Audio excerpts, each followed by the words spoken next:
नमस्कार स्वामी भक्तांनो. बघा स्वामी काय बाळाला म्हणतात ऐका. असे स्वामी समर्थ निवांत बसले असताना तो बाळ येऊन स्वामींच्या जवळ बसतो आणि म्हणतो, स्वामीराया सांगा ना आता. स्वामी म्हणतात, बाळा बस ऐका.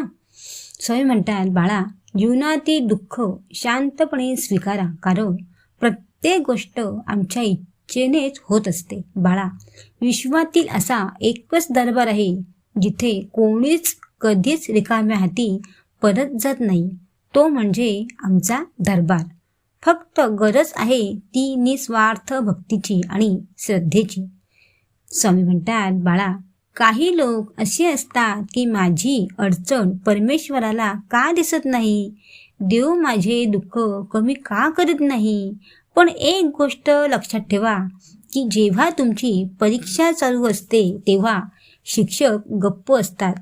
तसेच बाळा तुमच्या समस्या आणि चिंता आमच्या चरणी अर्पण करा. अहंकार मीपणा सोडून परमेश्वरावर पूर्ण विश्वास ठेवल्यास जीवनातील ताण कमी होतो. बाळा आपले मन किती मोठे आहे हे महत्त्वाचे नसून त्यात आपलेपणा किती आहे हे महत्त्वाचे असते. बाळा प्रत्येक माणसाला देवाचा आधार लागतो. बाळा गुरु म्हणजे केवळ ज्ञान देणारा नाही, तर आयुष्याला योग्य दिशा दाखवणारा दीपस्तंभ असतो, हे लक्षात ठेव. तेव्हा तो बाळ म्हणतो, स्वामीराया जेव्हा तुमच्या सेवेत मन रमते तेव्हा स्वामीराया तुम्ही स्वतः आम्हाला मार्ग दाखवता. तेव्हा स्वामी काय म्हणतात, बाळा जीवनात कितीही साधना कितीही पूजा केली तरी खऱ्या अर्थाने फळ जेव्हा आपण अंतःकरणाने गुरूंच्या चरणी स्वतःला अर्पण करतो तेव्हाच मिळते. त्यामुळे दिवसाची सुरुवात असो वा मनस्थिती गोंधळलेली असते तेव्हा बाळा यावेळी परमेश्वराचे नामस्मरण करावे. तसेच बाळा तुमच्या मनात सतत वाईट विचार येत असतील ज्यामुळे तुम्ही सतत दुःखी राहता, तर आमचे विचार जर तुम्ही ऐकले तर तुमचे जीवन बदलून जाईल. आणि बाळांनो आम्ही तुम्हाला सांगतो की तुम्हाला जर मनशांती हवी असेल तर दुसऱ्यांचे दोष काढणे सोडून द्या. त्यापेक्षा स्वतःचे दोष पहा. सगळे विश्व माझे आहे अशी भावना ठेवण्याचा तुम्ही प्रयत्न करा. परका मुळीच कोणीच नाही, हे सगळे जग तुझेच आहे असे माना. आणि बाळा आजच्या धावपळीच्या जगात मनशांतीचा शोध घेणाऱ्या माणसाला गुरुभक्ती हीच एक मजबूत मानसिक आधारस्तंभ आहे, हे लक्षात ठेव. बाळा गुरूंचे स्मरण केवळ संकटामध्येच नव्हे तर प्रत्येक क्षणात हृदयात असावे. त्यांची कृपा ही अचानक नाही, ती सातत्याने होणाऱ्या भक्तीची फळे असतात.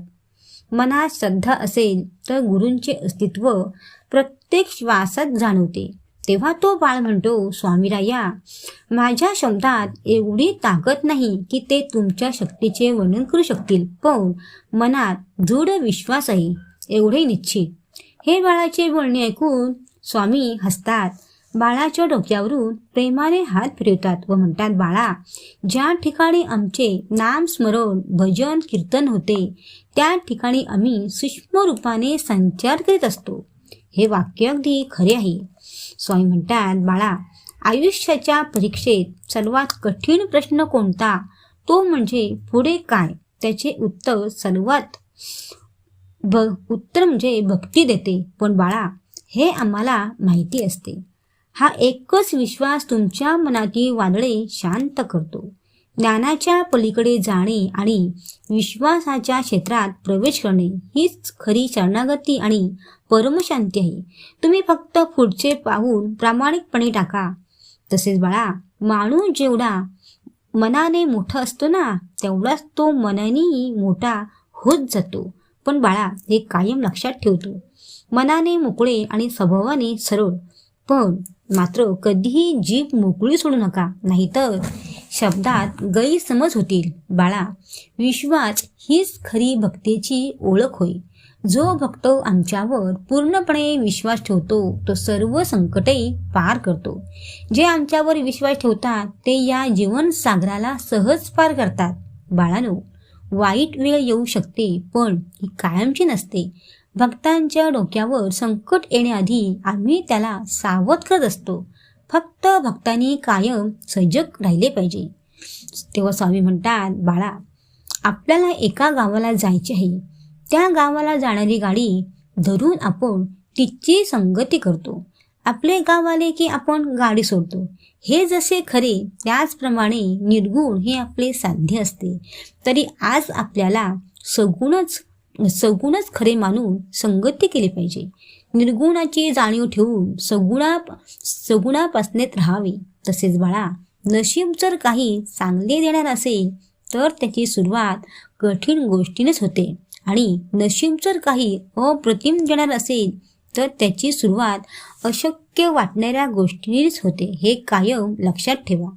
आणि बाळा, दुसऱ्यांना आनंद देणाऱ्यांच्या उजळी कधीच रिकाम्या राहत नाही, कारण परत परत भरण्याचे वरदान त्या उजळींना लाभलेले असते.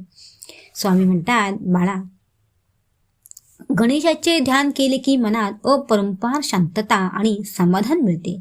डोळे मिटून त्याचे स्मरण केले की मन शरीरातून वेगळे होऊन शांत, स्थिर आणि निर्मळ होते. स्वामी बाळाला म्हणतात, बाळा, कसे वाटले ऐकून? तो बाळ म्हणतो, स्वामीराया, खूप खूप छान सांगितले. स्वामीराया, सांगा ना अजून. तेव्हा स्वामी म्हणतात, बाळा, आता इतकेच आता तू घरी जा. खूप काळोख पडत आलाय. तो बाळ उठून स्वामींच्या नमस्कार करून घरी जायला निघतो.